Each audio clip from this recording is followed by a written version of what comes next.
Hey everyone, let's do गपशप। Let's talk about the Neha and Manish Rana and Kanika Rana. अब Neha and Manish जो है ना वो हस्बैंड एंड वाइफ है, एंड कनिका राणा जो है वो मनीष की सिस्टर है, मतलब कि वो नेहा की लगती है ननद। अब lots of people know about the Kanika Rana already, क्योंकि वो बहुत अच्छी यूट्यूबर है, उनके डेली व्लॉग्स बहुत ज़्यादा फेमस है और उनके जो सब्सक्राइबर है वो 9 लाख के आसपास है। लेकिन अभी इनके भाभी ने जो भी स्टोरीज एंड सोशल मीडिया पे जो सर्कुलेट कर रहे हैं उनके वजह से इनकी फैमिली का बहुत ही ज़्यादा रेपुटेशन ख़राब हो रही है। तो चलो इनके बारे में बात करते हैं। नेहा एंड मनीष राणा जो है ना, जिनकी शादी को अभी 3 मंथ भी नहीं हुए एंड वो दोनों सेपरेट हो गए। अगर इनकी शादी की बात करें तो इनका रिलेशनशिप कुछ 2.5 साल का था एंड देन इनकी लव मैरिज हुई थी। अब शादी के व्लॉग में सब सही लग रहा था। आफ्टर मैरिज भी इन लोगों ने कुछ व्लॉग डाले थे मंदिर जाने के, रिचुअल्स के। बट पिछले 3 हफ्ते से मनीष ने अपने सोशल मीडिया पे कोई भी व्लॉग नहीं डाला। तो लोग जो होते हैं, उनकी ऑडियंस जो होती है वो थोड़ा सा कंसर्न हो जाती है, क्योंकि मनीष के साइड से कोई भी व्लॉग अभी आना बंद हो गया, क्योंकि उनकी तो नई नई शादी हुई थी तो उन्होंने बहुत सारे व्लॉग डाल रहे थे। तो एकदम से 3 वीक से उन्होंने कोई व्लॉग नहीं डाले थे।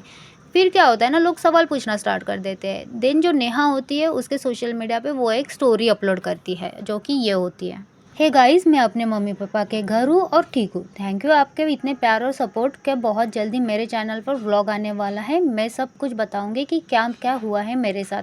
मुझे आपके सपोर्ट की बहुत ज़रूरत है। और वो नीचे ने क्या अपने यूट्यूब चैनल की एक लिंक डालती है। अब इस स्टोरी के बाद जिन लोगों को ऑलरेडी शक था कि इनके बीच में कुछ ना कुछ प्रॉब्लम चल रही थी, उन लोगों का शक यकीन में बदल गया। एंड उसके बाद भी जो नेहा है ना, वो अपने इंस्टाग्राम के थ्रू, स्टोरी के थ्रू ना अपने इन लॉज पे, अपने हस्बैंड पे ना टॉन्ट मारा करती थी। अभी बीच में नहीं क्या, मनीष का बर्थडे भी आया था, तब भी नेहा ने उसे विश नहीं किया था। तब भी लोगों की नज़र उसके स्टोरीज पे थी। और फिर नेहा ने ना एक स्टोरी डाली थी, इसमें ये लिखा हुआ था, मेरी रूह तक को रुला दिया उस शख्स ने जो कभी कहता था तुम्हें दुखी देखकर मेरा दिल दुखता है। तो कंटिन्यूसली नेहा जो है ना अपने स्टोरीज से टॉन्ट ही मारा करती थी। अपने हस्बैंड को टॉन्ट मारती थी, इन लॉज को टॉन्ट मारती थी। उसके बाद उसने अपने ननंद को भी टॉन्ट मारा था और ये स्टोरी डाली थी।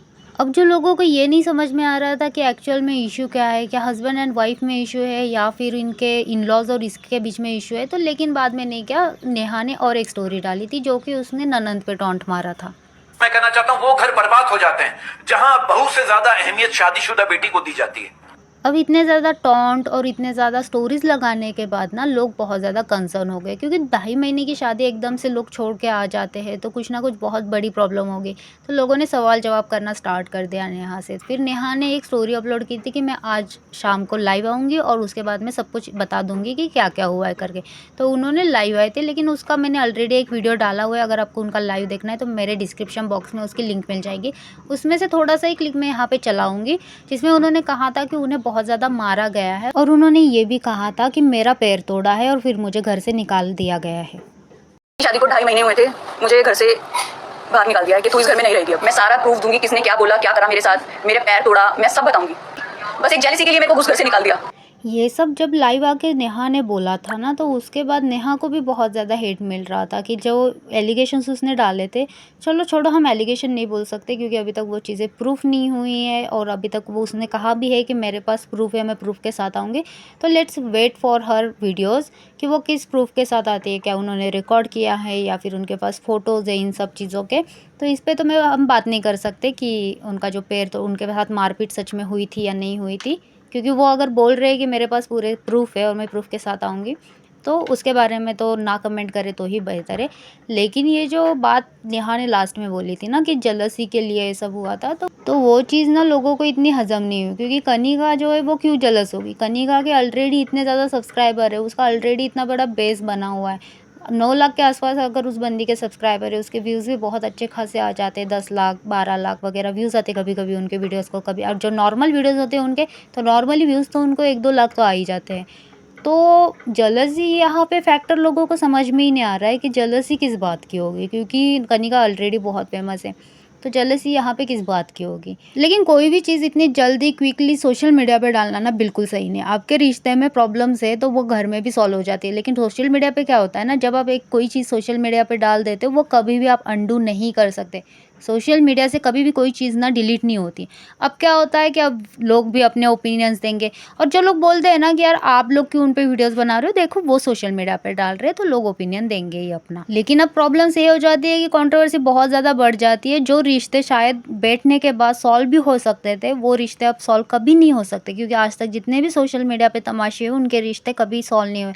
क्योंकि आपके एक वीडियो के बाद ना जो सामने वाली फैमिली को जितना हेट मिल जाता है ना, तो वो चीज़ें उनके दिल से भी कभी नहीं जाती, ना दिल से जाती है ना दिमाग से जाती है। अगर आपको पता बाद में रियलाइज़ भी हो जाता है, कभी भी ना एक टाइम देना चाहिए होता है। जब टाइम देते हैं ना, तब इंसान जब गुस्से में होता है ना, तो उसको खुद की गलतियाँ कभी भी रियलाइज़ नहीं होती।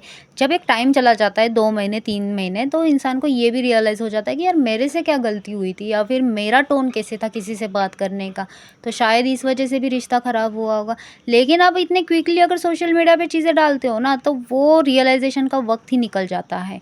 तो उसके बाद रियलाइज़ेशन होने पर भी, पछतावा होने पर भी कोई फ़र्क नहीं पड़ता है, क्योंकि आपके एक वीडियो की वजह से सामने वाले की ज़िंदगी, सामने वाले की रेपुटेशंस पूरी चली जाती है, और उसके बाद वो इंसान आपको पहले की तरह एक्सेप्ट नहीं कर पाता है।